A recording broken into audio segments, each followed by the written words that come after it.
Welcome to Shanthi IAS academy. So நம்ம இன்னைக்கு என்ன பார்க்க போறோம் அப்படின்னா, ஏற்கனவே 8th first term second term polity குடிமையியல் பகுதியை முடிச்சிட்டோம். இன்னைக்கு நம்ம 8th தேர்ட் டேர்ம்ல உள்ள குடிமையியல் பகுதியை பார்க்க போறோம். இது TNPSC, TET, police, SI, so எல்லா தேர்வுகளுக்குமே ரொம்ப முக்கியமான பாடம். ஸோ அதனால நம்ம இன்னைக்கு 8th தேர்ட் டேர்ம் பாலிட்டியை பார்க்க போறோம். சரிங்களா? ஃபர்ஸ்ட் 8th தேர்ட் டேர்ம்ல உள்ள ஃபர்ஸ்ட் பாடம் என்ன அப்படின்னா, பாதுகாப்பு மற்றும் வெளியுறவு கொள்கை. ஸோ பாதுகாப்பு மற்றும் வெளியுறவு கொள்கையை பொறுத்தளவு என்ன அப்படின்னா, நம்ம நாட்டோட முதல் குடிமகன் யார் அப்படின்னா குடியரசுத் தலைவர். ஸோ அவரை தான் முப்படைகளின் தலைமை தளபதியா சொல்லுவோம். ஸோ ஒரு அவசர நிலை பிரகடனம் எது அறிவிச்சாலும் யார் தான் அறிவிக்க முடியும் அப்படின்னா குடியரசுத் தலைவர் தான் அறிவிக்க முடியும். ஸோ அவர் தான் இந்த நாட்டோட பாதுகாப்பு துறையில மிக உயர்ந்த பதவியில் இருக்கக்கூடியவர். ஸோ அதன் அடிப்படையில் இந்திய குடியரசுத் தலைவர் நாட்டின் தலைவராகவும் பாதுகாப்பு அமைப்பில் மிக உயர்ந்த நிலையிலையும் இருக்கக்கூடியவர். அதான் முப்படைகளின் தலைமை தளபதி யார் அப்படின்னா குடியரசு தலைவர் தான். இந்திய ஆயுதப்படைகளின் தலைமை தளபதினு கேட்டாலும் யாரை தான் சொல்ல முடியும்? குடியரசுத் தலைவர் தான் சொல்ல முடியும். இந்திய ஆயுதப்படை எதெல்லாம் அப்படின்னு பார்த்தோம் அப்படின்னா, ராணுவம் இருக்கு, கடற்படை இருக்கு, விமானப்படை இருக்கு, கடலோர காவல் படை இருக்கு. ஏற்கனவே நம்ம இதுல பொறுத்தவரை முப்படை தான்: விமானம், ராணுவம், கடற்படை. ஸோ துணை ராணுவ படை பிரிவுல நிறைய பிரிவுகள் இருக்கு. அதன் அடிப்படையில் நமக்கு ஒரு சில பிரிவுகள் மட்டும் நம்ம புக்ல இருக்கு. அதன் அடிப்படையில் அசாம் ரைபிள்ஸ், சிறப்பு எல்லை பாதுகாப்பு படை, அதே மாதிரி மத்திய ஆயுத காவல் படை கீழே யார் இருக்கா, எந்த போர்ஸ் எல்லாம் இருக்குன்னு பார்த்தோம் அப்படின்னா பிஎஸ்எஃப் இருக்கு, சிஆர்பிஎஃப் இருக்கு, ஐடிடிபி இருக்கு, இந்தோ தீபத் பட்டாலியன் போர்ஸ். சரிங்களா? அடுத்து சிஏஎஸ்எஃப் இருக்கு, எஸ்எஸ்பி ஆகியவை. இது எல்லாமே என்னது? மத்திய ஆயுத காவல் படைகள். இது எல்லாமே எதன் கீழே வரும் அப்படின்னு பார்த்தோம் அப்படின்னா, மத்திய அமைச்சரகத்துல உள்துறை அமைச்சகம் இருக்கு இல்லையா? ஸோ அந்த அமைச்சத்துக்கு கீழே செயல்படக்கூடியது எல்லாம் இந்த மத்திய ஆயுத காவல் படைகள். அடுத்து இந்திய தேசிய போர் நினைவு சின்னம், இது எங்க இருக்குன்னு பார்த்தோம் அப்படின்னா புதுடில்லியில இருக்கு. ஸோ அதனுடைய பரப்பளவு எவ்வளவுன்னு பார்த்தோம் அப்படின்னா 40 ஏக்கர். சரிங்களா?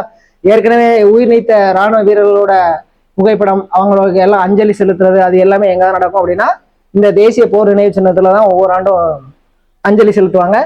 இந்திய ராணுவத்தோட ரெஜிமெண்ட் என்ற ஒரு அமைப்பு முறையை கொண்டது. ஸோ இந்திய இதுல பொறுத்தவரை இப்ப நம்ம ஆர்மியில பார்த்தோம் அப்படின்னா, இப்ப நம்ம தமிழ்நாடு போலீஸ் எடுத்துட்டோம் அப்படின்னா ஏஆர் இருக்கு, பட்டாலியன் இருக்கு. அதே மாதிரி இங்க ரெஜிமெண்ட் சொல்லுவாங்க. So 12th regiment, 13th regiment, 14th regiment. So அதுல இருக்கக்கூடிய ஒவ்வொரு பிரிவையும் பிரிக்கக்கூடியதா என்னது அப்படின்னா ரெஜிமெண்ட் அப்படின்றது. ஸோ செயல்பாட்டு ரீதியாகவும் புவியியல் அடிப்படையிலும் 7 பிரிவுகளாக பிரிக்கப்பட்டுள்ளது ராணுவத்தை பொறுத்தளவு. சரிங்களா? ஸோ ராணுவத்துல மிக உயர்ந்த பதவி என்னது அப்படின்னா ஃபீல்டு மார்ஷல். சரிங்களா? இது என்னது அப்படின்னா 5 நட்சத்திர அந்தஸ்து கொண்ட பொது அதிகாரி பதவி. சரிங்களா? இது இந்திய ராணுவத்தோட மிக உயர்ந்த பதவி. சரிங்களா? அப்படி முதல் ஃபீல்டு மார்ஷலா யாரு தேர்ந்தெடுக்கப்பட்ட அப்படின்னா ஷாம் மானக்ஷா அப்படின்ற ஒரு ராணுவ வீரர் தான் தேர்ந்தெடுக்கப்பட்டாரு. 2வது ஃபீல்டு மார்ஷல் யார் அப்படின்னு பார்த்தோம் அப்படின்னா KM கரியப்பா அவர்கள் தான் 2வது ஃபீல்டு மார்ஷல். ஸோ விமானப்படையில் அதே மாதிரி 5 நட்சத்திர அந்தஸ்து கொண்ட மார்ஷல் பதவிக்கு உயர் பதவி பெற்ற ஒரே ஒரு நபர் தான் தேர்ந்தெடுக்கப்பட்டார். அது யார் அப்படின்னா அர்ஜுன் சிங். சரிங்களா? ஸோ அடுத்து மெட்ராஸ் ரெஜிமெண்ட், இந்தியாவிலே ராணுவத்திலே மிக பழமையான ரெஜிமெண்ட். சரிங்களா? ஸோ ஃபர்ஸ்ட் ஆரம்பிச்சதே இங்கே தான் ஆரம்பிச்சிருப்பாங்க, மெட்ராஸ் ரெஜிமெண்ட் தான். ஸோ ராணுவ பிரிவு நம்ம அப்பலே பார்த்தோம். ரெஜிமெண்ட்ன்றது ராணுவத்தில் இருக்கக்கூடிய ஒவ்வொரு பிரிவை பற்றி சொல்லக்கூடியதான் ரெஜிமெண்ட். அதன் அடிப்படையில் இந்தியாவிலே மிக பழமையான ரெஜிமெண்ட் காலாட்படை எதுன்னு பார்த்தோம் அப்படின்னா நம்ம Madras regiment. So 1758 Madras regiment ஆரம்பிக்கப்பட்டிருக்கும். இந்த மெட்ராஸ் ரெஜிமெண்ட் இணைஞ்சிருக்கு அப்படின்னா எங்க இருக்கு அப்படின்னா உதகமண்டலத்துல வெல்லிங்டன் என்னும் இடத்துல அமைஞ்சிருக்கு. சரிங்களா? ஸோ இந்தியா சீனா இடையே போர் ஏற்பட்டது எப்ப, எந்த வருஷம் பார்த்தோம் அப்படின்னா 1962. ஸோ பூனா, சென்னையில் அதிகாரிகள் பயிற்சி பள்ளிகள் ஏற்கனவே நிறுவப்பட்டிருக்கு. சென்னை பல்லாவரம் சைடு போனீங்க அப்படின்னா அந்த சைட்ல என்ன இருக்கு, சென்னையில ஆபீசர்ஸ் ஆர்மியில உள்ள ஆபீசர்ஸ்க்கு ட்ரைனிங் கொடுக்கக்கூடிய அகாடமி எங்க இருக்கு அப்படின்னா சென்னையில பல்லாவரம் அந்த ரீஜன்ல அமைஞ்சிருக்கு. சரிங்களா? ஸோ பூனாவிலே அதே மாதிரி பயிற்சி வழங்கக்கூடிய அகாடமி ஒன்று இருக்கு. 1998 ஜனவரி 1 முதல் அதிகாரிகள் பயிற்சி பள்ளி எப்படி பேர் சேஞ்ச் பண்ணியிருக்காங்க பார்த்தோம் அப்படின்னா அதிகாரிகள் பயிற்சி அகாடமி அப்படின்னு சேஞ்ச் பண்ணியிருக்காங்க, OTA. சரிங்களா? Officers training academy. ஸோ என்ன பெயர் மாற்றம் செய்யப்பட்டிருக்கு. இந்திய கடலோர காவல் படை நிறுவப்பட்ட ஆண்டு 1978. அடுத்து கிபி 1025 தமிழ்நாட்டில இருந்து சோழ மன்னர் 1ஆம் ராஜேந்திரன் இணைஞ்சிருப்பார் அப்படின்னா தென்கிழக்கு ஆசியாவோட கடல்சார் பகுதிக்கு இணைஞ்சிருப்பார். அதாவது என்ன சொல்ல வராங்க அப்படின்னா நம்ம தமிழ்நாடு கிட்டத்தட்ட 1025ஆம் ஆண்டுலேயே இணைஞ்சிருக்காங்க. கடற்படை வச்சிருந்தோம் அப்படிங்கிற நம்மளுடைய மேம்பட்ட திறமையை பத்தி தான் சொல்ல வராங்க. அதன் அடிப்படையில தென்கிழக்கு ஆசியான் கடல்சார் பகுதியான விஜயம் மீது, ஸ்ரீ விஜயம் மீது இணைஞ்சிருப்பார் அப்படின்னா கடற்படை நடத்தி போர் தொடுத்து ஸோ அந்த பகுதியை இணைஞ்சிருப்பார். 1ஆம் ராஜேந்திரன் வெற்றி பெற்றிருப்பாரு. ஸோ அசாம் ரைபிள்ஸ் எந்த ஆண்டு ஆரம்பிச்சிருப்பாங்க அப்படின்னா 1835ஆம் ஆண்டு பிரிட்டிஷாரால் ஆரம்பிக்கப்பட்டிருக்கும். இதுல மொத்தம் எத்தனை படைப்பிரிவுகள் இருக்குன்னு பார்த்தோம் அப்படின்னா 46 படைப்பிரிவுகள் இருக்கு. சரிங்களா? ஸோ அடுத்து சிறப்பு எல்லை எல்லைப்புற படை. ஸோ இது எப்போ உருவாக்கியிருப்பாங்க அப்படின்னா இதுவும் 1962 உருவாக்கியிருப்பாங்க. இந்திய தொழிலக பாதுகாப்பு படை CISF இருக்கு இல்லையா, ஸோ அதுதான் இது. ஸோ இது எப்போ உருவாக்கியிருப்பாங்க அப்படின்னா 1969 சென்ட்ரல் இண்டஸ்ட்ரியல் செக்யூரிட்டி ஃபோர்ஸ் CISFன்றது இந்திய தொழிலக பாதுகாப்பு படை. இந்த ஏர்போர்ட்டு, அதே மாதிரி கூடங்குளம் அணுமின் நிலையம், ஸோ இந்த மாதிரி உயர்ந்த இடங்களுக்கெல்லாம் பாதுகாப்பு கொடுக்கும்போது தான் இவங்களோட வேலையா இருக்கும். சரிங்களா? ஸோ இது எந்த வருஷம் ஆரம்பிக்கப்பட்டாங்கன்னு பார்த்தோம் அப்படின்னா 1969 மார்ச் 10 இணைஞ்சிருப்பாங்க. நாடாளுமன்ற சட்டத்தின் கீழ் இணைஞ்சிருப்பாங்க அப்படின்னா CISF தோற்றுவிச்சிருப்பாங்க. ஸோ அடுத்து பார்த்தோம் அப்படின்னா முக்கியமான தினங்கள். ஸோ ஜனவரி 15 ராணுவ தினம், அடுத்து பிப்ரவரி 1 கடலோர காவல்படை தினம், மார்ச் 10 CISF தினம் மத்திய தொழிலக பாதுகாப்பு படை தினம், அக்டோபர் 7 விரைவு அதிரடிப்படை தினம், அக்டோபர் 8 விமானப்படை தினம், டிசம்பர் 4 கடற்படை தினம், டிசம்பர் 7 ஆயுதப்படைகள் கொடி தினம். சரிங்களா? ஸோ அடுத்து எடுத்துட்டோம் அப்படின்னா ஊர்காவல் படையில இப்போ ஒவ்வொரு ஸ்டேட்லயுமே வந்து ஊர்காவல் படை இருக்கு. நம்ம தமிழ்நாட்டிலையும் இருக்கு, ஹோம் கார்டுன்னு சொல்லுவோம். ஸோ அது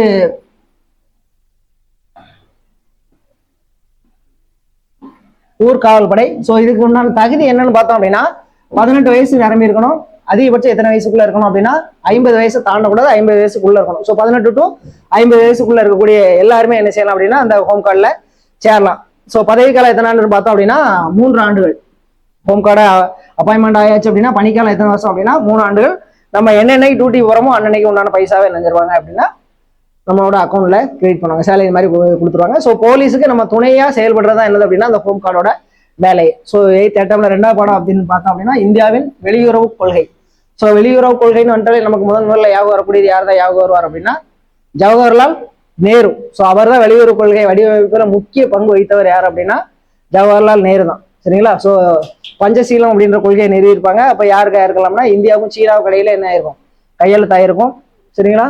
ஸோ அதன் அடிப்படையில் வெளியுறவு கொள்கை வடிவமைப்பில் முதன்மை சிற்பியாக இருந்தவர் யாருன்னு பார்த்தோம் அப்படின்னா ஜவஹர்லால் நேரு. ஸோ அடுத்து பஞ்சசீலம். ஸோ பஞ்சசீலம்னா ஒன்றும் இல்லை, ஒரு 5 கொள்கைகள். அதாவது ஓ நாட்டு பிரச்சனைகள் நாங்கள் தலையிட மாட்டோம், எங்க நாட்டு பிரச்சனை நீங்கள் தலையிடக்கூடாது, எல்லையை ஆக்கிரமி பண்ணக்கூடாது, அமைதியை நிலவணும், யாருக்கிட்டையும் சண்டை போடக்கூடாது. ஸோ அந்த மாதிரி ஒரு 5 வகையான கொள்கைகளை இணைஞ்சிருப்பார் அப்படின்னா ஜவஹர்லால் நேரு வந்து வகுத்திருப்பாரு. அதை தான் என்ன சொல்லுவாங்க அப்படின்னா பஞ்சசீல கொள்கைன்னு சொல்லுவாங்க. ஸோ பஞ்சசீல கொள்கையை வெளியிட்டவர் யார் அப்படின்னு பார்த்தோம் அப்படின்னா ஜவஹர்லால் நேரு. அதே மாதிரி அணி சேராமை, அதாவது எந்த நாட்டோடையும் போர் நடக்கு அப்படின்னா அந்த நாட்டோட சேர்ந்து வேற ஒரு நாட்டை தாக்கக்கூடாது, எந்த நாட்டோடையும் நாங்கள் சேர மாட்டோம், நாங்கள் தனியாக தான் இருப்போம் அப்படின்னு சொல்லி அணி சேராமை என்ற சொல்ல உருவாக்குனது யாருன்னு பார்த்தோம் அப்படின்னா BK கிருஷ்ணமேனன் என்பவர் தான் நினைஞ்சிருப்பாரு, உருவாக்கி இருப்பாரு. ஸோ அடுத்து எடுத்துக்கிட்டோம் அப்படின்னா அணி சேராமை என்பது எந்த ஒரு கூட்டணியும் சேராமல், அதான் அப்படி சொன்னேன் இல்லையா. ஸோ நம்ம வந்து பிரச்சனையை யாரும் நம்மளை தீர்த்துக்கணும், நம்மளுடைய பிரச்சனை நாமளே தீர்த்துக்கிறோம், தனியா இருந்து நம்மளே நினைஞ்சுக்கலாம், நம்மளுடைய பிரச்சனைகளை பார்த்துக்கலாம் அப்படிங்கிறது தான் அணி சேராமை அப்படின்றது. அதான் சொல்லி அணி சேராமை என்பது எந்த இராணுவ ஒரு கூட்டணியிலும் சேராமல் சர்வதேச பிரச்சனைகளில் சுதந்திரமாக தீர்மானிக்கும் நிலைப்பாட்டை குறிக்கும். ஸோ அடுத்து எடுத்துக்கிட்டோம் அப்படின்னா என்ன இருக்கு, 1990 தென்னாப்பிரிக்காவில் இனவெறி கொள்கை இணைஞ்சிருக்கும். ஸோ கருப்பரினம் வெள்ளையரினம் அப்படின்ற இனப்பாகுபாடு தான் மேக்சிமம் வெளிநாட்டுகள் எல்லாம் இனவெறி கொள்கை தான் நடைமுறையில் இருக்கும். ஸோ அதன் அடிப்படையில் இனவெறி கொள்கை வந்து தென்னாப்பிரிக்காவில் ரொம்ப இனவெறி கொள்கை அதிகமாக இருந்திருக்கும். ஸோ அதுக்கு எதிராக போராடினவர் யார் அப்படின்னு பார்த்தோம் அப்படின்னா நெல்சன் மண்டேலா. கிட்டத்தட்ட 27 ஆண்டுகள் இணைஞ்சிருப்பார் அப்படின்னா ஜெயிலில் இருந்திருப்பாரு. ஸோ 1990 இணைஞ்சிருப்பாங்க அப்படின்னா FWD கிளார்க் அப்படின்றவர் தான் இணைஞ்சிருப்பார் அப்படின்னா நெல்சன் மண்டேலாவை விடுதலை பண்ணியிருப்பாரு. ஸோ விடுதலை ஆனதுக்கு அப்புறம் 1994 இணைஞ்சிருப்பார் அப்படின்னா தென்னாப்பிரிக்காவில் தேர்தல் நடைபெறும். ஸோ அதில் போட்டிட்டு இணைஞ்சிருப்பார் அப்படின்னா தென்னாப்பிரிக்க அதிபராகவே நெல்சன் மண்டேலா அவர்கள் தேர்ந்தெடுக்கப்பட்டிருப்பார். ஸோ அடுத்து இந்தியாவின் எல்லை பகுதி. ஸோ வடமேற்குல எந்த நாடெல்லாம் இருக்குன்னு பார்த்தோம் அப்படின்னா பாகிஸ்தான் இருக்கு, அடுத்து ஆப்கானிஸ்தான் இருக்கு. ஸோ மேப் எடுத்து பார்த்தீங்கன்னா கிளியரா தெரியும். சரிங்களா? வடமேற்கு பார்த்தோம் அப்படின்னா பாகிஸ்தானும் ஆப்கானிஸ்தானும் அந்த ரீஜன்ல வருவாங்க. வடக்குல பார்த்தோம் அப்படின்னா எந்த நாடுலாம் இருக்குன்னா சீனா, நேபாளம், பூட்டான் இருக்கு. கிழக்குல எடுத்துக்கிட்டோம் அப்படின்னா வங்கதேசம். தூர கிழக்குல எந்த நாடு இருக்கு அப்படின்னா மியான்மர் இருக்கு. தென்கிழக்குல என்ன இருக்கு அப்படின்னா இலங்கை இருக்கு. தென்மேற்குல மாலத்தீவு இருக்கு. இந்தியாவிற்கும் தென்கிழக்கு ஆசிய நாடுகளின் கூட்டமைப்புக்கும் உள்ள நாடுகளுக்கு பாலமாக அமைந்திருக்கும் நாடு எதுன்னு பார்த்தோம் அப்படின்னா மியான்மர். ஸோ இது மூலமா தான் போக்குவரத்து எல்லாமே இருக்கும். ஸோ இங்க இருந்து பொருட்களை டிரான்ஸ்ஃபர் பண்றது எல்லாமே அடிப்படை எந்த நாடு தான் இருக்கும் அப்படின்னா மியான்மர் தான் அடிப்படையா இருக்கும். அடுத்து எடுத்துக்கிட்டோம் அப்படின்னா சார்க் அமைப்பு.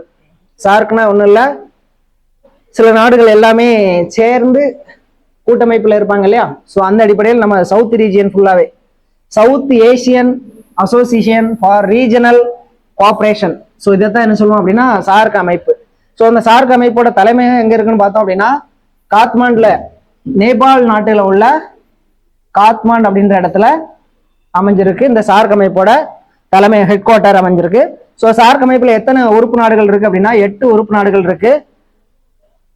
சரிங்களா? ஸோ இதுல எந்த நாடுகள்னு பார்த்தோம் அப்படின்னா இந்தியா, வங்கதேசம், பாகிஸ்தான், நேபாளம், பூட்டான், இலங்கை, மாலத்தீவு, ஆப்கானிஸ்தான். ஸோ இந்த 8 நாடுகளையும் ஷார்ட்கட்டை வச்சுக்கிறது எப்படின்னு பார்த்தோம் அப்படின்னா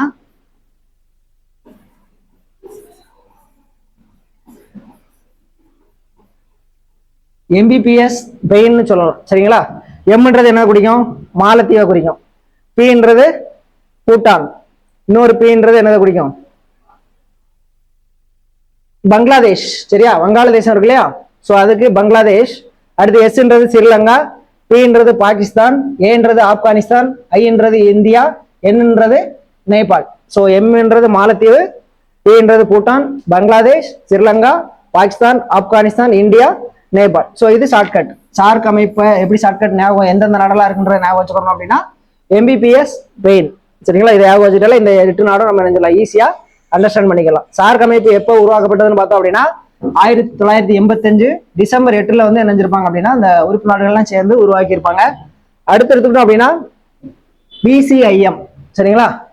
ஸோ ஒன்றும் இல்லை, பின்றது பங்களாதேஷ், சின்றது சைனா, ஐன்றது இந்தியா, எம்ன்றது மியான்மர். ஸோ இந்த நாடு எல்லாம் சேர்ந்து ஒரு அமைப்பா சேர்ந்து எதிரெல்லாம் நம்மளுடைய தேவைகளை, நமக்கு என்னென்ன தேவைகள் இருக்கு அதை எப்படி இம்ப்ரூவ் பண்ணலாம் அப்படின்றத பற்றி சேர்ந்து செயல்படுறதா இந்த பிசிஐஎம்ன்றது அமைப்பு. ஸோ பிசிஐஎம்ன்றது ஒன்றும் இல்லை, ஒவ்வொரு நாட்டோட முதல் எழுத்து தான் வச்சிருக்காங்க. சரிங்களா?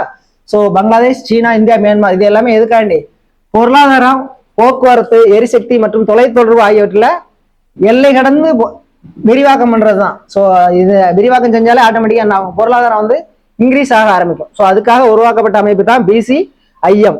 அடுத்து எடுத்துட்டோம் அப்படின்னா பிம்ஸ்டெக். சரிங்களா? ஸோ பிம்ஸ்டெக்கை பொறுத்தளவு எங்க இருக்கு அப்படின்னா வங்காள விரிகுடா மற்றும் பல்துறை மற்றும் தொழில்நுட்ப பொருளாதார கூட்டுறவிற்கான முயற்சி. சரிங்களா? ஸோ தொழில்நுட்ப அடிப்படையில இன்க்ரீஸ் பண்றதுக்கு பொருளாதார ஒத்துழைப்பை எப்படி மேலும் வலுப்படுத்தலாம் அப்படிங்கிற உருவாக்கப்பட்டதான் பிம்ஸ்டெக் அப்படின்ற ஒரு அமைப்பு. ஸோ இதுல என்னது? பன்னாட்டு வர்த்தகம், வெளிநாட்டு நேரடி முதலீடு, ஸோ இதெல்லாம் மேம்படுத்துவது தான் இதனோட முக்கிய நோக்கமாகவே இருக்கு. ஸோ உறுப்பு நாடுகள் எதெல்லாம்னு பார்த்தோம் அப்படின்னா வங்காளதேசம், இந்தியா, மியான்மர், இலங்கை, ஸோ தாய்லாந்து, பூட்டான், நேபாளம். ஸோ ஆல்மோஸ்ட் நம்ம நியரஸ்ட்ல இருக்கக்கூடிய நாடுகள் தான் எல்லாமே என்னவா இருக்கு அப்படின்னா பிம்ஸ்டெக்ல உறுப்பு நாடுகளா இருக்கு. ஸோ அடுத்து எடுத்துக்கிட்டா அப்படின்னா பிபிஐஎன். ஸோ இதுல எதெல்லாம் இருக்கும் அப்படின்னா பங்களாதேஷ், பூட்டான், இந்தியா, நேபாள். ஸோ இந்த எல்லாம் சேர்ந்து ஒரு அமைப்பா உருவாதான் பிபிஐஎன்ன்றது. ஸோ இது எதுக்காக உருவாக்குனாங்க அப்படின்னா பயணிகள், சரக்கு மற்றும் எரிசக்தி மேம்பாடு. ஸோ இதையெல்லாம் எப்படி எல்லாம் டெவலப் பண்ணலாம்னு சொல்லி ஸோ அதுக்காக உருவாக்கப்பட்ட கூட்டமைப்பு தான் என்னதுன்னு பார்த்தோம் அப்படின்னா பிபிஐஎன். ஸோ எந்த நாடுலாம் இருக்கு? பங்களாதேஷ், பூட்டான், இந்தியா, நேபாள். சரிங்களா? ஸோ அடுத்து பார்த்தோம் அப்படின்னா நீதித்துறை. ஸோ நீதித்துறையை பொறுத்தளவு ஏற்கனவே மன்னர் ஆட்சி காலத்துல இருந்து எடுத்துக்கிட்டோம் அப்படின்னா மன்னர்கள் தான் நினைஞ்சிருப்பாங்க அப்படின்னா அரசு அடிப்படையில அவர்கள் தான் நீதிபதியா இருந்திருப்பாங்க. ஸோ அதுக்கப்புறம் நம்மளோட பிரிட்டிஷ் இந்தியா வந்து நினைஞ்சிருக்கும். பிரிட்டிஷ் வந்து ஃபுல் அண்ட் ஃபுல் இந்தியாவை கைப்பற்றி கிட்டத்தட்ட 1600 இருந்து 1947 வரைக்கும் நினைஞ்சிருப்பாங்க அப்படின்னா இந்தியாவை பிரிட்டிஷ் அரசாங்கம், இங்கிலாந்து அரசாங்கம் தான் நேரடியாக ஆட்சி பண்ணியிருப்பாங்க. ஸோ எடுத்துக்கிட்டோம் அப்படின்னா ஃபர்ஸ்ட் 1783. சரிங்களா? ஸோ இந்த ஆண்டு சட்டத்தின்படி நினைஞ்சிருக்கும் 1773. ஸோ அதன் அடிப்படையில் 1774 ஃபர்ஸ்ட் என்ன செஞ்சிருப்பாங்க அப்படின்னா கொல்கத்தாவில் ஃபர்ஸ்ட் ஒரு உச்ச நீதிமன்றம் வந்து நிறுவப்பட்டிருக்கும். ஸோ அடுத்து 1801 என்ன செஞ்சிருப்பாங்க அப்படின்னா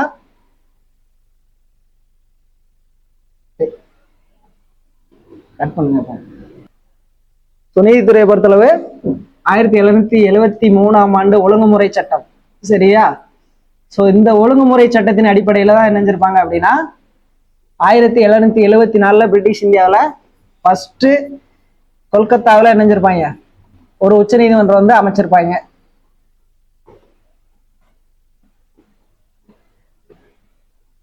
ஸோ இந்த உச்ச நீதிமன்றத்துல சர் எலிஜா இம்பே அப்படின்றத நினைஞ்சிருப்பாங்க அப்படின்னா முதல் தலைமை நீதியா தேர்ந்தெடுத்திருப்பாங்க. ஸோ அடுத்து வந்து கிட்டத்தட்ட அவங்க ஆட்சி அமைப்பை நிர்ணயிக்கிறதுக்கான நினைஞ்சிருப்பாங்க. மூணு மாகாணம் தான் பிரிச்சிருப்பாங்க, கல்கத்தா, மதராஸ், பாம்பே. ஸோ ஃபர்ஸ்ட் கொல்கத்தாவில் உச்ச நீதிமன்றம் ஆரம்பிச்சிருப்பாங்க. அடுத்து 1801 இணைஞ்சிருப்பாங்க அப்படின்னா மதராஸ்ல ஒரு உச்ச நீதிமன்றம் ஆரம்பிச்சிருப்பாங்க. அடுத்து எடுத்துட்டோம் அப்படின்னா 1824 பாம்பேல இணைஞ்சிருப்பாங்க, ஒரு உச்ச நீதிமன்றம் ஆரம்பிச்சிருப்பாங்க. ஸோ இது எல்லாமே உச்ச நீதிமன்றமா செயல்பட்டுக்கிட்டே வந்துட்டு இருக்கும். அதுக்கப்புறம் 1861 ஆண்டு சட்டத்தின்படி, ஒழுங்குமுறை சட்டத்தின்படி இணைஞ்சிருப்பாங்க அப்படின்னா 1862 ஸோ இந்த 3 இடத்துலையுமே சேர்த்து உச்ச நீதிமன்றம் கலைக்கப்பட்டு என்னவா மாத்திருப்பாங்க அப்படின்னா உயர் நீதிமன்றமா மாத்திருப்பாங்க. ஸோ கல்கத்தா, மதராஸ்,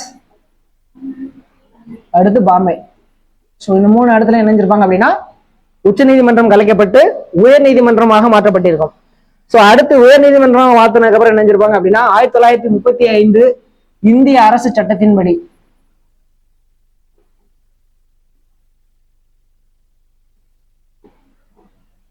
இந்திய அரசு சட்டத்தின்படி 1935 ஒரு கூட்டாட்சி நீதிமன்றம் நிறுவப்பட்டு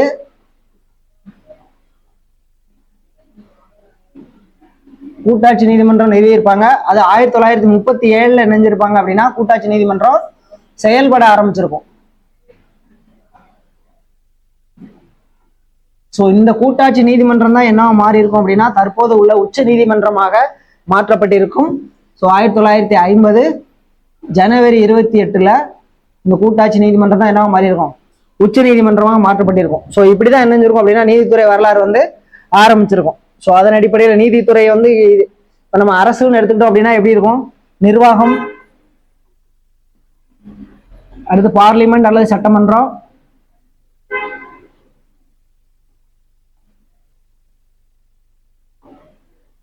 அடுத்து ஃபைனலி நீதித்துறை.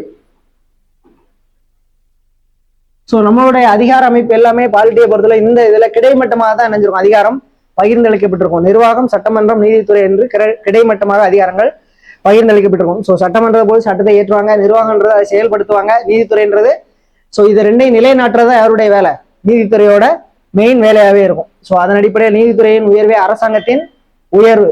ஸோ நீதித்துறை ஒழுங்கா இருந்தாலே அரசாங்கம் என்ன இருக்கும், ஒழுங்கா செயல்பட்டு இருக்கும்.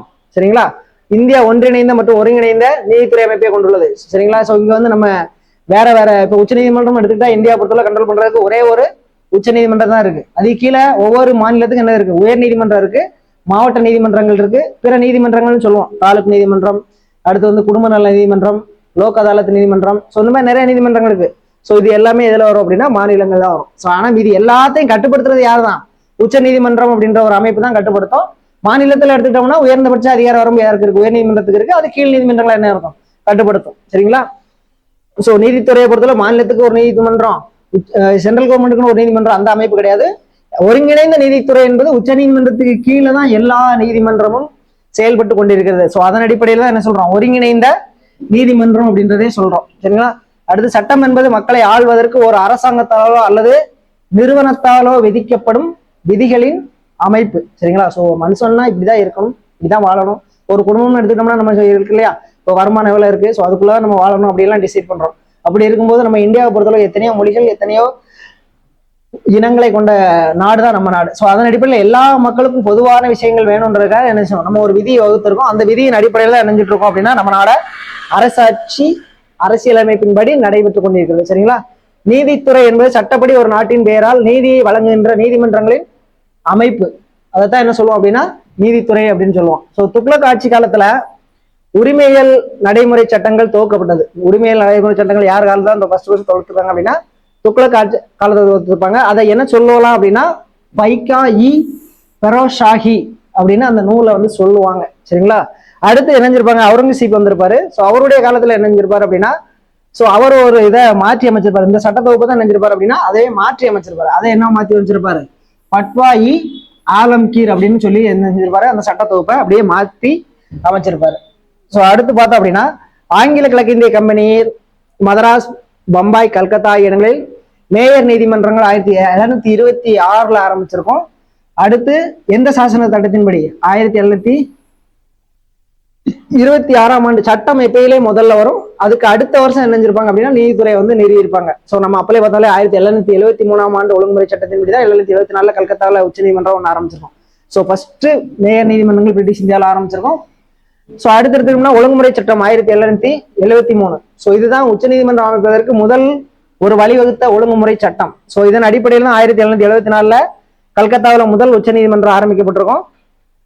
ஸோ அடுத்து வந்து 1801 மதராஸ்லையும் 1824 என்ன செஞ்சிருப்பாங்க பாம்பேலையும் என்ன செஞ்சிருப்பாங்க உச்சநீதிமன்றம் நிறுவப்பட்டிருக்கும். ஸோ உச்சநீதிமன்றம் முதலாக கல்கத்தாவில் உள்ள வில்லியம் கோட்டையில தான் என்ன செஞ்சிருப்பாங்க நிறுவப்பட்டிருக்கும். அதோட முதல் நீதிபதி யாருன்னு சொன்னேன் அப்பலே, சர் எலிஜா கிம்பே அவர்கள் தான் முதல் நீதிபதியாக இருந்திருப்பாங்க. ஸோ அதனால அடுத்து பார்த்தோம் அப்படின்னா 1801 எங்க மதராஸ்லையும் 1824 பம்பாயிலையும் உச்சநீதிமன்றம் நிறுவப்பட்டிருக்கும். அடுத்து 1861ஆம் ஆண்டு ஒழுங்குமுறை சட்டத்தின் அடிப்படையில் நினைஞ்சிருப்பாங்க அப்படின்னா 1862 உயர்நீதிமன்றங்கள் 3 மாகாணத்திலையும் இணைஞ்சிருப்பாங்க அப்படின்னா ஒரே டைம்ல தொடங்கியிருப்பாங்க. ஆனா மந்த்ல மட்டும் என்ன இருக்கும் அப்படின்னா டிஃபரன்ஸ் இருக்கும். கல்கத்தா, மதராஸ், பாம்பே இயர் வந்து எல்லாமே ஒண்ணுதான், உயர்நீதிமன்றமா மாற்றப்பட்டிருக்கும். ஸோ அடுத்து எடுத்துக்கிட்டோம் அப்படின்னா சதர் திவானி அதாலத். ஸோ இது என்ன அப்படின்னா மன்னராட்சி காலங்களில் உள்ள ஒரு நீதிமன்றம் தான் குடிமையியல் மேல்முறையீட்டு நீதிமன்றம். இதே சதர் நிசாமத் அதாலத் அப்படின்னு சொன்னோம் அப்படின்னா குற்றவியல் மேல்முறையீட்டு நீதிமன்றம். சரிங்களா? ஸோ காரன்வாலிஸ் பிறகு என்ன செஞ்சிருப்பார் அப்படின்னா உரிமையல் மற்றும் குற்றவியல் நீதிமுறையை இந்த ஏற்கனவே நீதிமுறைகள் இருக்கு இல்லையா, இப்போ சதர் திவானி அதாலத்னு சொல்றோம், குடிமையியல் மேல்முறையீட்டு நீதிமன்றம் சொல்றோம். சதர் நிசாமத் அதாலத் குற்றவியல் மேல்முறையீட்டு நீதிமன்றம் சொல்றோம். ஸோ இதுல என்னென்ன குறைகள் இருக்குமோ அதை எல்லாமே களைஞ்சு கொஞ்சம் என்ன செஞ்சிருப்பாரு நீதித்துறையை மேம்படுத்தி இருப்பாரு. அந்த மாதிரி சீரமைப்பு செஞ்சவர் யாருன்னு பார்த்தோம் அப்படின்னா காரன்வாலிஸ் பிரபு. சரிங்களா? ஸோ அடுத்து காரன்வாலிஸ் பிரபு ஆட்சியில என்ன செஞ்சிருப்பாங்க அப்படின்னா மாவட்ட குற்றவியல் நீதிமன்றங்கள் நீக்கப்பட்டு கல்கத்தா, டாக்கா, முர்ஷிதாபாத் மற்றும் பாட்னா, ஸோ இங்க எல்லாம் என்ன செஞ்சிருப்பாரு அப்படின்னா மாகாண மேல்முறையீட்டு நீதிமன்றங்களை என்ன செஞ்சிருப்பாரு ஏற்படுத்தியிருப்பாரு. ஸோ குற்றவியல் நீதிமன்றங்கள் மேல சொன்னோம் இல்லையா, ஸோ இந்த நீதிமன்றங்கள் எல்லாம் கலைச்சிட்டு என்ன செஞ்சிருப்பாரு மாவட்ட குற்றவியல் நீதிமன்றங்களா நீக்கிட்டு என்ன செஞ்சிருப்பாரு மாகாண மேல்முறையீட்டு நீதிமன்றம் மாற்றிருப்பாரு. அது யாரு அப்படின்னா காரன்வாலிஸ் பிரபு தான். ஸோ அடுத்து கல்கத்தா உயர் நீதிமன்றம் என்ன சொல்லியிருக்கு அப்படின்னா நாட்டின் மிக பழமையான உயர் நீதிமன்றம் ஆகும். சரிங்களா? அடுத்து அலகாபாத் உயர் நீதிமன்றம் என்னது நாட்டின் மிக பெரிய நீதிமன்றம் எதுன்னு கேட்டா அலகாபாத் உயர் நீதிமன்றம். மிக பழமையான நீதிமன்றம்னு பார்த்தோம் அப்படின்னா கல்கத்தா உயர் நீதிமன்றம். அடுத்து 1835 கிட்டத்தட்ட மெக்காலே ஆணையம் அமைச்சிருக்கோம். சரிங்களா? ஸோ ஃபர்ஸ்ட் சட்ட ஆணையத்துக்கு நியமிக்கப்பட்ட முதல் உறுப்பினர் யாருன்னு பார்த்தோம் அப்படின்னா மெக்காலே அப்படின்ற ஒரு நபர் தான் நினைஞ்சிருப்பாரு. சட்ட ஆணையத்துக்கு தலைவராக நியமிக்கப்பட்டவர் யார் அப்படின்னா மெக்காலே அவர் தான். ஸோ அதன் அடிப்படையில் தான் 1834 to 38 வரைக்கும் இருந்திருப்பாரு. ஸோ இந்த ஆணையத்தின் அடிப்படையில் உருவாக்கப்பட்ட சட்டம் எதெல்லாம்னு பார்த்தோம் அப்படின்னா மெக்காலே ஆணையத்தோட அடிப்படையில் ஸோ உரிமையியல் நடைமுறை சட்டம் 1859, இந்திய தண்டனை சட்டம் 1860, அடுத்து குற்றவியல் நடைமுறை சட்டம் 1861 உருவாக்கியிருப்பாங்க. அடுத்து 1935ஆம் ஆண்டு இந்திய அரசு சட்டத்தின்படி கூட்டாட்சி நீதிமன்றங்களை உருவாக்கியது.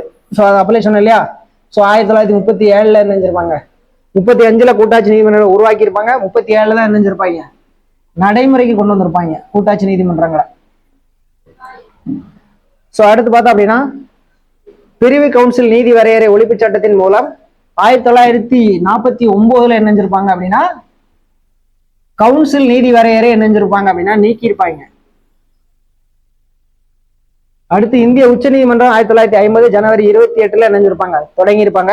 அரசியலமைப்பு சட்டப்பிரிவு 145 படி 1966ஆம் ஆண்டு என்ன செஞ்சிருக்கோம் நடைமுறை மற்றும் வழிமுறைகள் உச்ச நீதிமன்ற விதிகளை ஒழுங்குபடுத்த ஏற்படுத்தப்பட்டது.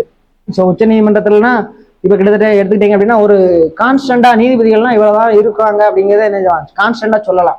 ஆனா இப்போ உயர் நீதிமன்றத்துக்கு பாத்தீங்க அப்படின்னா அந்த வரையறை கான்ஸ்டியூஷன்ல என்ன சொல்லப்படலை. ஸோ ஒவ்வொரு மாநிலத்தில் உள்ள உயர் நீதிமன்றத்தை பொறுத்தளவு இருக்கக்கூடிய நீதிபதிகளோட எண்ணிக்கை என்ன ஆகும் அப்படின்னா சேஞ்சஸ் இருக்கும். ஸோ இப்போ தமிழ்நாட்டில் ஒரு 50 பேர் இருக்கலாம், ஊபியில் எடுத்துட்டோம்னா ஒரு 70 பேர் இருக்கலாம். ஸோ எந்த நீதிமன்றத்துல இவ்வளவுதான் கான்ஸ்டன்ட் அப்படின்றத வரையறை செய்யப்படவில்லை. ஆனா உச்ச நீதிமன்றத்துக்குன்னா ஒரு ஒழுங்கான விதிமுறைகள் இருக்கு. இங்கன்னா இப்படிதான் இருக்கணும். ஸோ மேல்முறையீட்டு அதிகார வரம்புனா இந்த ஒரு மாநிலத்துக்கு இடையில சண்டைகள் நடந்தாலும் அதை ஆட்டோமேட்டிக்கா அவங்களே எடுக்கலாம். ஸோ அந்த மாதிரி சில விதிமுறைகள்ல நினைஞ்சிருப்பாங்க அப்படின்னா மாத்தி அமைச்சிருப்பாங்க. ஸோ அந்த எந்த விதியின் அடிப்படையில் அப்படின்னா 145 விதியின் அடிப்படையில. ஸோ அடுத்து எடுத்துட்டோம் அப்படின்னா இந்திய அரசியலமைப்பு சட்டம் 4வது அத்தியாயத்தின் கீழ் பகுதி 5 படி ஒன்றிய நீதித்துறை என்ற பெயரிலும் அத்தியாயம் 6 கீழ் பகுதி 6 படி துணை நீதிமன்றங்கள் என்ற பெயரிலும் இது வழியை செய்கிறது. ஸோ மேலே உள்ளது சுப்ரீம் கோர்ட்டை பற்றி சொல்கிறாங்க. ஸோ கீழே உள்ளது ஹை கோர்ட்டு, அது கீழே உள்ள district court, taluk court. So இதை பற்றி எல்லாமே சொல்லக்கூடியது என்னது, ஸோ எந்தெந்த பகுதியில் சொல்லுதுன்றதை சொல்கிறாங்க, வேற ஒன்றும் இல்லை. சரியா? ஸோ எந்த பாட்டில் இருக்குது, எந்த பகுதியில் இருக்குது, ஸோ அதன் அடிப்படையில் சொல்கிறது தான். 4வது அத்தியாயத்தின் கீழ் பகுதி 5. சரிங்களா? அதே மாதிரி பகுதி 6ன்றது என்ன சொல்லுவோம், மாநில அரசாங்கத்தை பற்றி சொல்லக்கூடிய, அதில் 6வது சப்கட்டிங்ல 6வது போய் பார்த்தாங்க அப்படின்னா நீதிமன்றத்தை பற்றி சொல்லக்கூடியது தான் என்னது. ஸோ அதை பற்றி எல்லாமே சொல்றது, நீதித்துறை எங்கெங்க இருக்குன்றத சொல்லக்கூடியது. அடுத்து 124 முதல் 147 வரை. ஸோ இது என்ன சொல்லியிருக்கோம் அப்படின்னா, இந்திய உச்ச நீதிமன்றத்தோட அமைப்பு, அவருக்கு என்னென்ன அதிகாரங்கள்லாம் இருக்கு அப்படின்றத பத்தி சொல்லக்கூடியதா என்னது இந்த விதி. ஸோ உச்ச நீதிமன்றத்தோட அமைப்பு மற்றும் அதிகார வரம்பை சொல்லக்கூடியது எந்த விதியில இருந்து எந்த விதி வரை பார்த்தோம் அப்படின்னா, விதி 124 to 147 வரை. ஸோ இப்போ ஓய்வு பெற்ற உச்ச நீதிமன்றங்க நீதிபதிகளை என்ன செய்யலாம், திரும்ப கேஸ் நடத்துறதுக்கு ஆள் பற்றாக்குறையா இருந்தால் திரும்ப எடுத்துக்கலாம்.